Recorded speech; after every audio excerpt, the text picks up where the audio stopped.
Welcome, everybody. This is ADWCTA. Hi, this is Merps. We are doing Scholomance Academy Arena Tier List Mega Evaluation. We will finish eventually. We're starting at 7 o'clock. It's not even 7. It's past 7 now in East Coast time, and our goal is to finish before 2 a.m. We're going to try to get it done in under 7 hours. It may or may not happen, mostly because there are too many freaking interesting and complicated cards in this set. But welcome to the Scholomance Academy pre-release card valuation stream, podcast, VOD, everything. It's everything. It's also everything. Scholomance. Scholomance. Yes. Scholomance. Okay, I'm just not gonna get it right. You guys will see. Maybe I'll get it right by the end of this 7 hours of having to say this word. Probably not, but it's okay. It's okay. People are here for the scores. They're not here for your pronunciation. Goals. It's my night goal. Like, people have life goals. This is my goal for the night, to get Scholomance right. Was that right?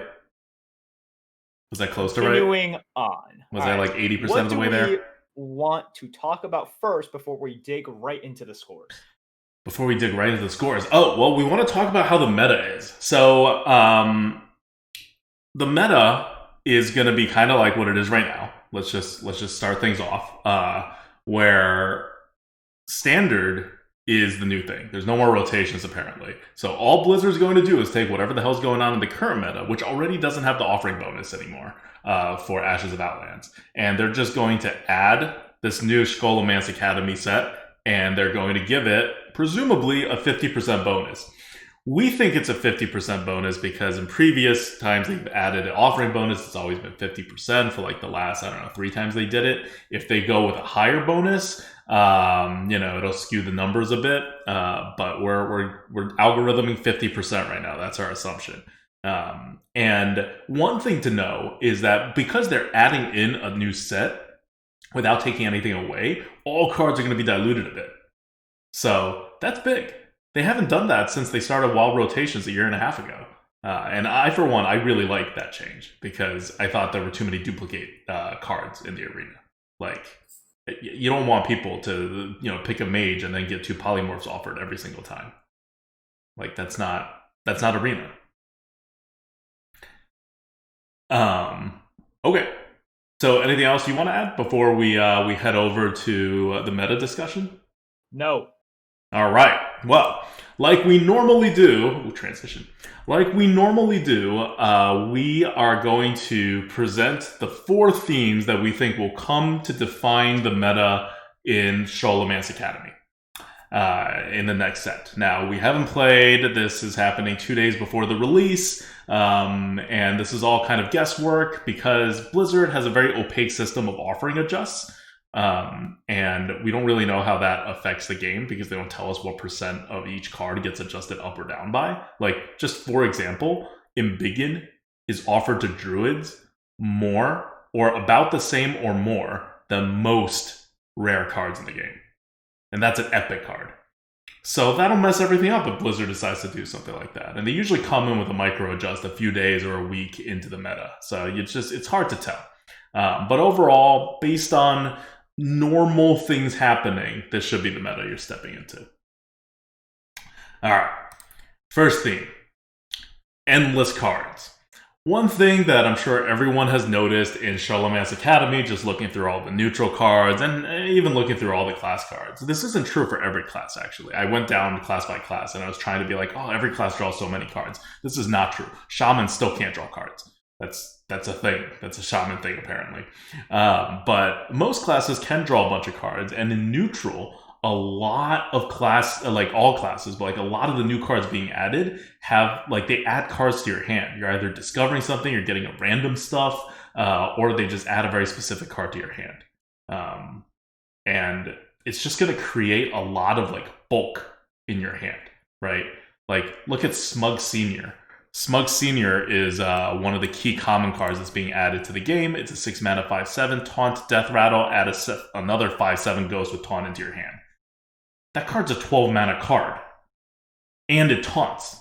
So the game's just not going to end, right? Like, there's a lot of these kinds of heft that's being added into the game, and from a playing perspective, I think normally if you watch me stream Arena and play, I have a theory, which is that if I finish the game and I win, and I have cards in my hand, then I have gone too fast.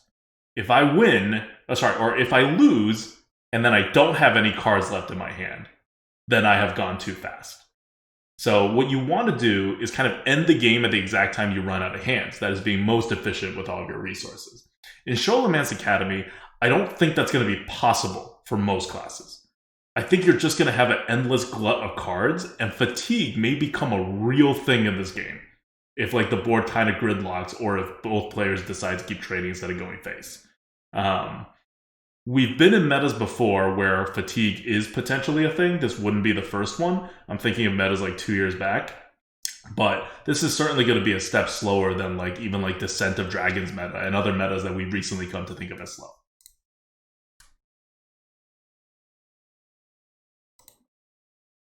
Yeah. Any comments, Merps? No. Okay. All right. Merps wants to go to bed at 1 a.m.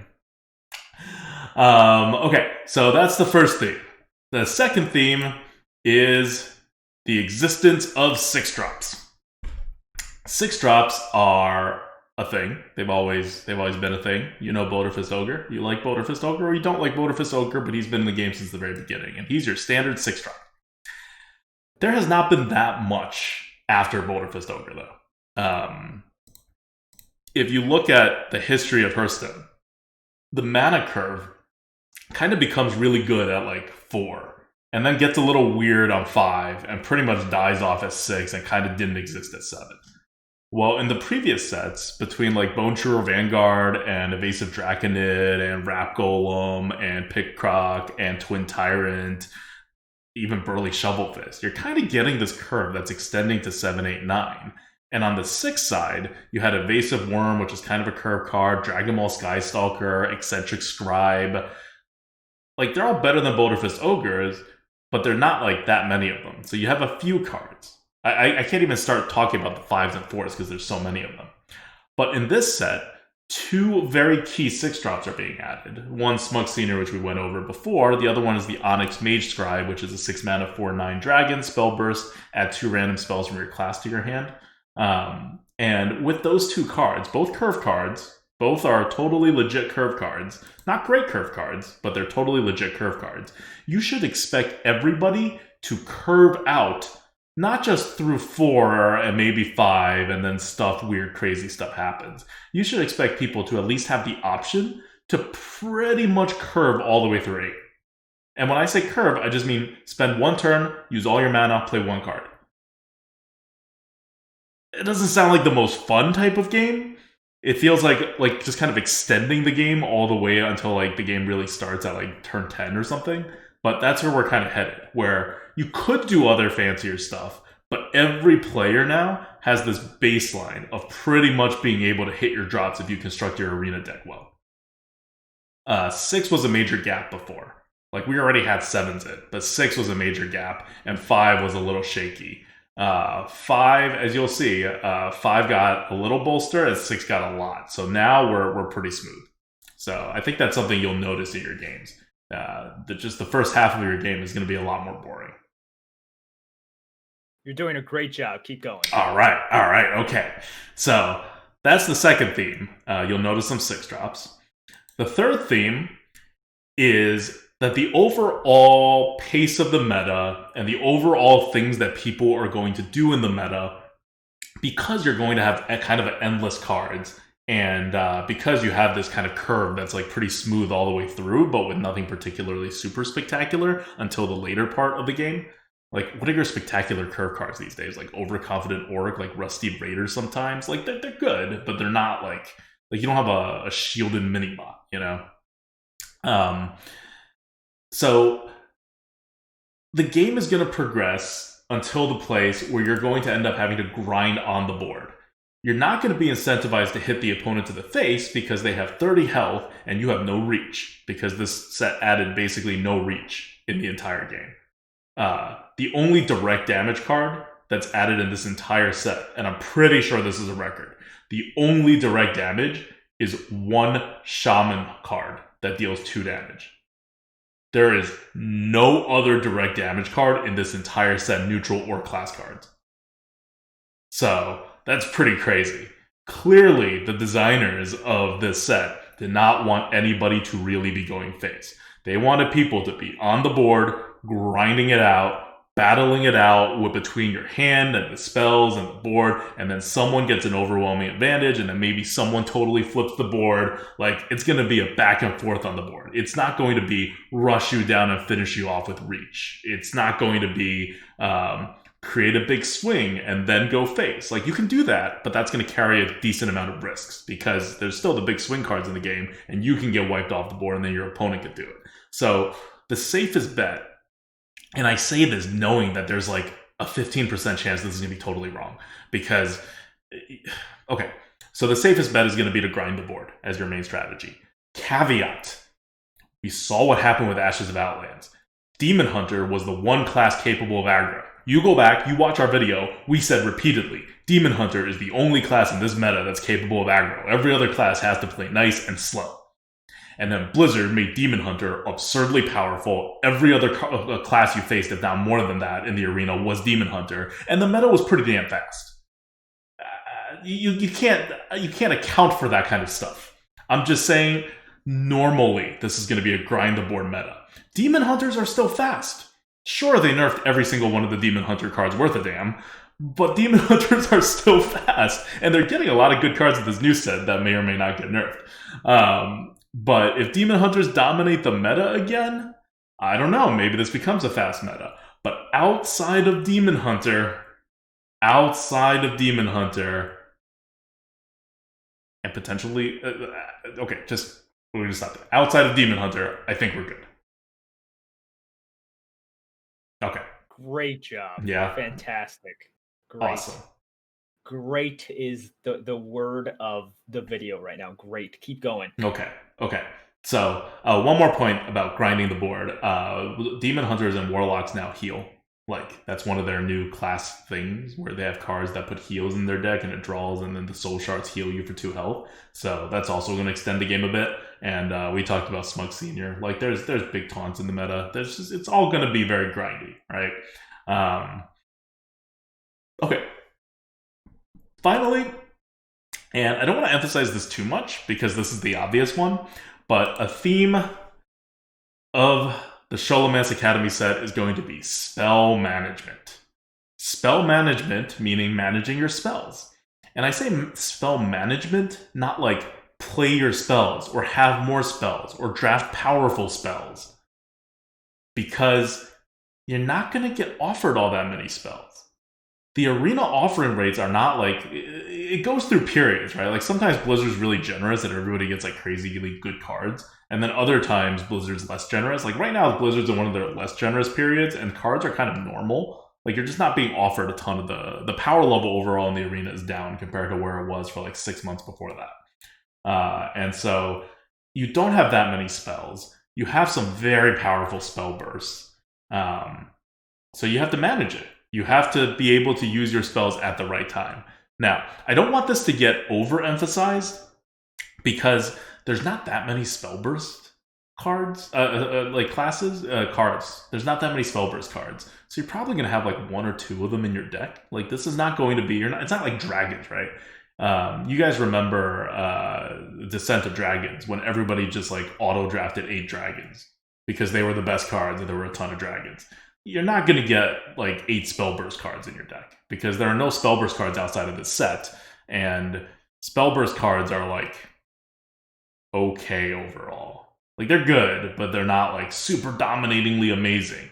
So just know that your Spellburst cards are coming and be prepared to have a synergy ready for that. But it's not going to be like, this will maybe win or lose you a few games every run because the trigger is so powerful whenever you trigger a Spellburst thing. But it's just like it's almost like a one-time use hero power. Like, I'm thinking of it like Spellburst, right? Like, you can only use it one time. But I'm thinking about like in Battlegrounds, like Reno's hero power. Like, everyone has that one thing that they can like make golden and you gotta take your shot and like make it count. And if you don't, you're gonna be behind compared to everyone else. But that's not going to define this particular like arena game necessarily, because you also have like 14 other turns you're playing. Because remember, you're grinding the board and there's a lot of things going on. So it's important to like set up your like one synergy, your like one major spell burst, right? Don't just like end up with a spell burst card and have it be like locked in your hand waiting for a spell. But balancing like playing your spell burst card without a spell for tempo, and or like playing your last spell because you really needed to do something, or like holding it even though it would do something good because you're waiting for your spell burst cards, that kind of tension is going to be an element of games now, and it wasn't there before. Like maybe with dragons, like but dragons really had such easy synergies before that it wasn't as much of a consideration, and now it's like pretty hard to pull off a dragon synergy. So based on the amount of spells and spell bursts in here, I think it's going to hit a decent sweet spot where you're going to think about it, but it's not going to determine the outcome of like most of your games. Great job. Wow. Much words. Such analysis. Wow. Great. Is that it? That's it for me. Oh, okay. Well, I echo a lot of what you say because it was great. Great. Okay, so on to the next video, right? Oh man, okay, fine. Let me talk more about Spellburst. The less you talk, the more I talk. You know that's how it works. You're not going to get out of this early just by talking less. So, one more thing that I want to point out about Spellburst as a mechanic is kind of just how bad it is for advanced play and like for interactive play. It's good for planning. It's bad for interacting with your opponent. Because one of the things that Spellburst is going to encourage people to do is save Spellburst cards and or save spells. And a Spellburst card is kind of like a spell attached to a card that gets triggered when you play another spell, right? So these are like big bursty kind of things, and they swing the game. They're designed to swing the game when they trigger. They will swing an arena game, which doesn't swing as hard as constructed by far. And you're going to lose all your reads. Because let's say I have a read that you don't have a Flame Strike. Normally, that read is probably pretty good, because if I have a Flame Strikeable board and you don't do it, you don't have it. But maybe you just really need that Flame Strike for a Spellburst card that you know you have in your deck. Like, it ruins so many of the reads, and most of the reads that you have are for things like spells. So, you can't have any reads on Spellburst minions, or it's like very hard to get reads on Spellburst minions. It's now like nearly impossible to get reads on spells. And a lot of skill in arena is kind of like cornering your opponent, right? Like, oh, do you have this? Test it, right? Bait it a little. Oh, no, you don't. Okay, now I can go into it and like really get my advantage. You could just do that less. Like, there's always now a % chance that, oh, they were just holding back because of Spellburst. So it adds that element where it's kind of disruptive to like being a good player. On the other hand, you do have more skill being used to plan out the Spellburst, but you always prefer in a game to create more interactive skill rather than more like, solitaire skill. Yes. All right, Merps. What do you think about Spellburst? Look, I'm just saving myself for the real nitty-gritty analysis, okay? See, while you are spending your energy doing this stuff, I am a man of detail. I would just really want to dig into the cards, you know? I mean, but look, little do you know, I'm a voracious reader. Please don't do that. No one thinks that's funny. I think that's funny. No. This is no. That was a joke made by me for me, and the 5 other people in the audience who are like, "Oh my god, that was a great Hearthstone joke." No one in chat is part of those 5 imaginary people. Okay. Dougie HS in chat says, "I liked it. This is the O3 Police said 5 out of 5. Red Penguin says, I laughed. DKSH0190 says, OMG, that was a great HS joke." How many alt accounts do you have? Oh my gosh. But I will say, Spellburst is one of those things where I think people might look at the power of Spellburst and equate that to the overall power of the set, aka what you should be seeing. And the reality is that number one, you are just not going to have as many spells as you think you have. I think some people mistakenly think that every single spell burst is going to trigger.